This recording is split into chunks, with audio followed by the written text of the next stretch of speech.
Step 12. Set superluminous propulsion to FME. Set. It was happening. No drills, no tests, no bluffs. This was real. Step 13. Actuate ARS to off. Actuated. When he took this post, he expected it to be quiet. A simple job with a simple purpose. He wasn't being sent to the dwindling Kincaid line or die shipping supplies across the Delta sector. But it came with a catch. Step 14. Warhead refinement. Enter Papa Golf November 249er into confirmation field. Papa Golf November 249er confirmed. He knew that it might happen someday. These things were not built without purpose. They were going to be used someday. Step 15. Launch booster readiness. Actuate SRB status to armed on my mark. 1001, 1002. Release. Booster showing LR1. He just didn't think it'd be now. Step 16. Our inertial guidance to WP1. Move CRS to HAL. CRS to HAL. In a way, he did know it would happen now. Truthfully, he wished to be out there when it happened, watching it from a wooden rocking chair. He'd have his wife by his side, daughter petting the family Proctor, son clutching his teddy. Step 17. Remove launch clamps and staging blockers. Select switches 1 to 15 on boards 4 and 5 to on. Move launch clamp command lever to retracted. Switches on, clamps retracted. But it seems that isn't how it was meant to be. Instead, he'd be here, fulfilling his duty, abiding by the oath he swore all those years ago. Step 18. Set explosive bolts on exhaust to armed. Armed. The war has been long, and it's hard. Billions have died of the untold trillions to come. So many worlds have been burnt to ash, fleets reduced to slag, and cities beaten into rubble. Step 19. Launch key insert and move the set. Set. Humanity has not been defeated. Not by a long shot, but is running out of time. The Scratians have already destroyed dozens of systems. Their army is even beginning to penetrate the Terran heartland. Step 20. Target selection. Prepare to enter attack parameters. Copy for targeting.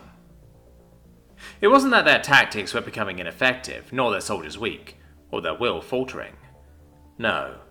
Humanity was stared deaf in the eye and dare had to blink. Target selection is Alpha Delta Echo Zulu Golf 15904. Copy selection, targeting complete. Their enemy was aggressive, tenacious, and will hurl themselves into battle without a second thought. A race born on a death world much like Earth, but never having to work to be the apex predator like humanity did. Step 20. Enter key unlock code. Hotel Echo Lima Lima Foxtrot India Romeo Echo. Copy. Unlock code entered. They live for the hunt. Frighten it. Build their empire around who could draw the most blood. Now, the galactic conglomerate cared little for them. A predator race in a backwater section of the galaxy. All they cared about was if they threatened conglomerate interests. Step 22. Set FLC transmitter to on. Actuate tie switch to direct. Set.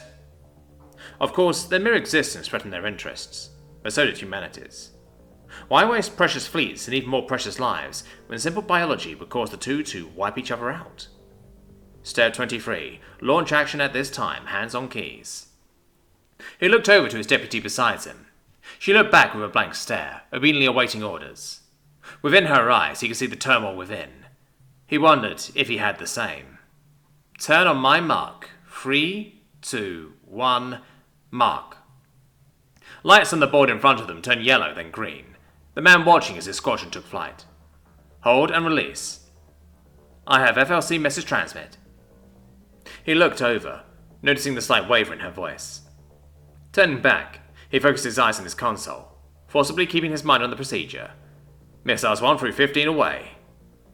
The man watched the sight before him, eyes as dead as the world they were buried beneath.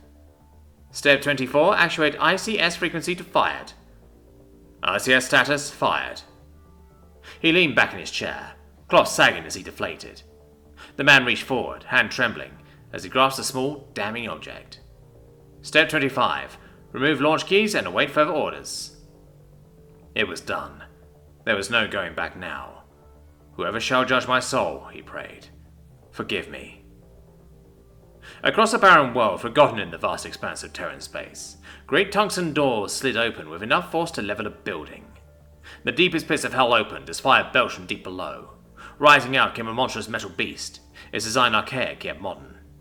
They quickly turned and adjusted their headings, each moving towards a different target. Rising high through the atmosphere, the solid fuel stage is jettisoned as it gained velocity. Entering the vacuum, the cylindrical object split apart to reveal a much more modern craft, unfettered by the fairing that ensconced it. Reality distorted as it jumped to the dimensional warp, accelerating past the speed of light. While standard warp drives enabled travel several orders of magnitude past the speed of light, the radiation generated by the ship's antimatter reactors would immediately kill any organisms aboard and destroy all but the most unreasonably hardened electronics. While most travel within the galaxy can take anywhere from hours to days or even weeks, these could reach their destinations in mere minutes. The deceleration process restricts superluminous travel speeds even further, the sheer forces exerted on the craft being strong enough to cause the destruction of both it and the passengers inside.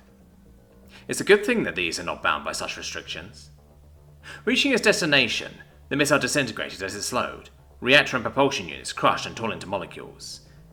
Out of the debris, a conial object emerged, its protective layers the best in the galaxy. Not even a direct impact with a star could destroy it. Exiting the warp several million kilometers from its target, the object hurled towards the planet at relativistic speeds. There would be no warning, no time to prepare, no chance for escape. Right before it impacted the surface, the massive warhead detonated. Built to the size of a small building, the nuclear implosion mechanisms activated. Matter was compressed, smaller and smaller, until it could no longer be crushed. A black hole was born. For 5 horrifying minutes, matter was sucked into the singularity as the sky above went dark. Children clutched their mother's hide, and the Warpy stuttered incomprehensibly. Never had anything like this happen before. The black hole was empty. It needed more matter than was available, and was born into the universe without having a chance for life. It died, exploding with a force that rivaled a supernova. The planet never stood a chance. Its crust, cracked and shattered by the singularity, was pushed inward as it buckled under the force. The tectonic plates pushed upon the thick mantle until they flowed from every pore and crevice across the world. Billions died as the explosion broke the planet beneath them, whole mountains smashing into the fleet above as they were ejected from the planet. Across the Empire, trillions screamed. Ooh. Chairman Kai-Hullen's feathers brushed as he stared at Ambassador Kane.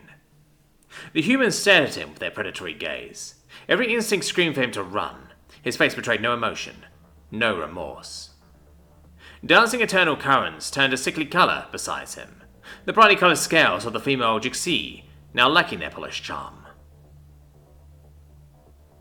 You know why we did it, he fumed. No, we do not! Dropping the sheet of paper onto his desk, he tried his best to level his own glare at the human, the upwards quirk of the top left patch of fur on the ambassador's face suggesting it had little effect. If anything, this proves why we cannot trust you in the galactic conglomerate.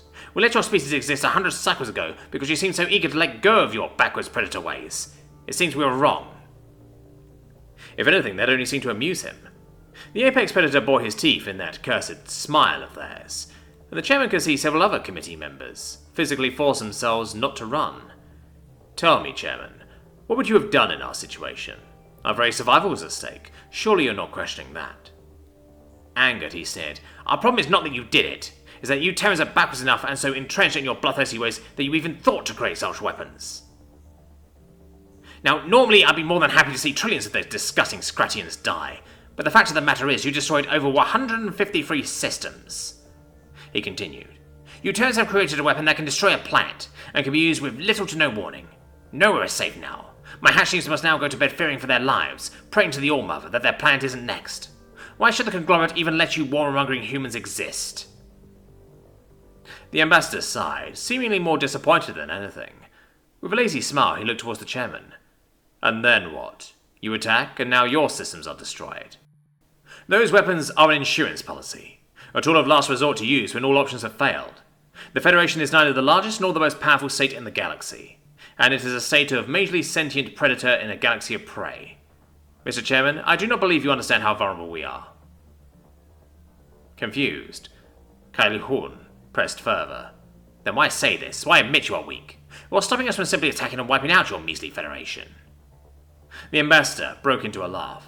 A sharp, toothy laugh that made his blood run cold. Because we'll take a few trillion, maybe a few hundred, to the grave of us. By the time we fall, your nations and empires will be so thoroughly gutted that they will fragment into 1,000 shards. Locking eyes with him, the ambassador's maw opened into a shark-toothed grin. There's no proverb on Earth. If you want peace, prepare for war. Sentients of the conglomerate, we do not want war. We despise it, hate it with every fibre of our being, for we know how good we are at it. He turned to the audience around him, hand moving in a grand sweeping gesture. We want peace. We want cooperation. We wish to stand here united as equals. Terra has no quarrel with the conglomerate. Time and time again we have extended a hand in friendship, only to be slapped away because of who we are. He lowered his gaze, shoulders sagging. Please, do not make us enemies. Do not make us prove you right.